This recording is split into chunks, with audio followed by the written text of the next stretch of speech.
សន្ទុះប្រាក់ដុល្លារបានពង្រីកការធ្លាក់ចុះដល់កម្រិត 97.8 កាលពីថ្ងៃច័ន្ទជាកម្រិតទាបបំផុតនៃឆ្នាំ2022 ខណៈដែលពាណិជ្ជករបានងាកទៅរកការវិនិយោគមួយចំនួនណាដែលមានសុវត្ថិភាពនិងខណៈពេលដែលកំពុងតែមានការវិវត្តនៅក្នុងជម្លោះអ៊ីស្រាអែលនិងប្រទេសអ៊ីរ៉ង់អារម្មណ៍របស់ទីផ្សារបានមានភាពប្រសើរឡើងបន្ថែមទៀតបន្ទាប់ពីមានរបាយការណ៍ថាអ៊ីរ៉ង់កំពុងបង្ហាញឆន្ទៈនៅក្នុងការចរចាលើកម្មវិធីនុយក្លេអ៊ែររបស់ខ្លួនយោងតាមកាសែត Wall Street Journal បានរាយការណ៍ថាទីក្រុងតេហ៍អ៊ីរ៉ង់បានជូនដំណឹងដល់មន្ត្រីអារ៉ាប់ថាខ្លួនបើកចំហក្នុងការបន្តការចរចាឡើងវិញប្រសិនបើសហរដ្ឋអាមេរិកបដិសេធមិនចូលរួមនៅក្នុងការវាយប្រហារនេះបើតាមការលើកឡើងពីមន្ត្រីអ៊ីរ៉ង់ដំណឹងនេះបានកើតឡើងខណៈដែលប្រទេសអ៊ីស្រាអែលនិងអ៊ីរ៉ង់បានបន្តវាយប្រហារគ្នាជាលើកទី4ជាប់គ្នាទន្ទឹមនឹងនេះផងដែរការយកចិត្តទុកដាក់កំពុងងាកទៅរកសប្តាហ៍ដ៏មមាញឹកចំពោះការសម្រេចចិត្តគោលនយោបាយរូបិយវត្ថុរបស់ធនាគារកណ្ដាលសហរដ្ឋអាមេរិកដែលហៅថា Fed ត្រូវបានគេរំពឹងយ៉ាងទូលំទូលាយថានឹងបន្តរក្សាអត្រាការប្រាក់របស់ខ្លួនឲ្យនៅដដែលប៉ុន្តែទីផ្សារនឹងធ្វើការវិភាគយ៉ាងដិតដល់នៅការព្យាករណ៍សេដ្ឋកិច្ចរបស់ធនាគារកណ្ដាលសហរដ្ឋអាមេរិកដែលបានធ្វើបច្ចុប្បន្នភាព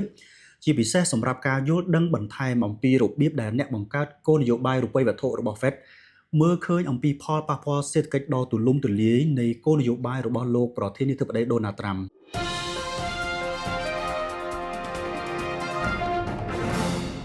មាសបានធ្លាក់ចុះទាបជាងតម្លៃ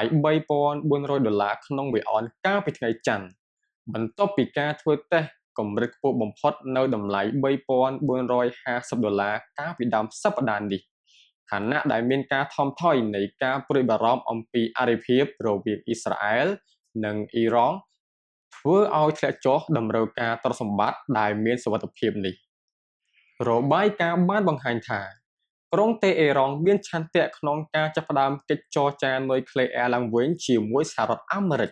ដែលជាសញ្ញាបង្ហាញអំពីឆន្ទៈក្នុងការបញ្ឈប់ការបាញ់មេស៊ីដាក់គ្នា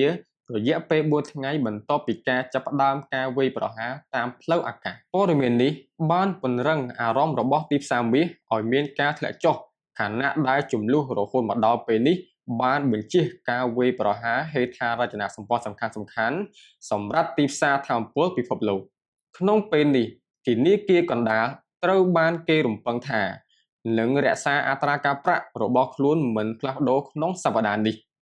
ដូចគ្នានេះផងដែរសេចក្តីសង្ខេបនៃការព្យាករណ៍សេដ្ឋកិច្ចនឹងបង្ហាញពីរបៀបដែលសមាជិក SOMC ធ្វើឲ្យមានតុល្យភាពហានិភ័យនៃការស្ទុះងើបឡើងវិញនៃអតិផរណាជាមួយនឹងទីផ្សារការងារដែលធ្លាក់ចុះខណៈពេលនៃភាពមិនប្រាកដប្រជាសេដ្ឋកិច្ចគណនីសេដ្ឋកិច្ចថ្មីនេះជាពិសេសរបាយការណ៍អតិផរណាទុនកាលពីសប្តាហ៍មុនបានជំរុញការរំពឹងទុកថា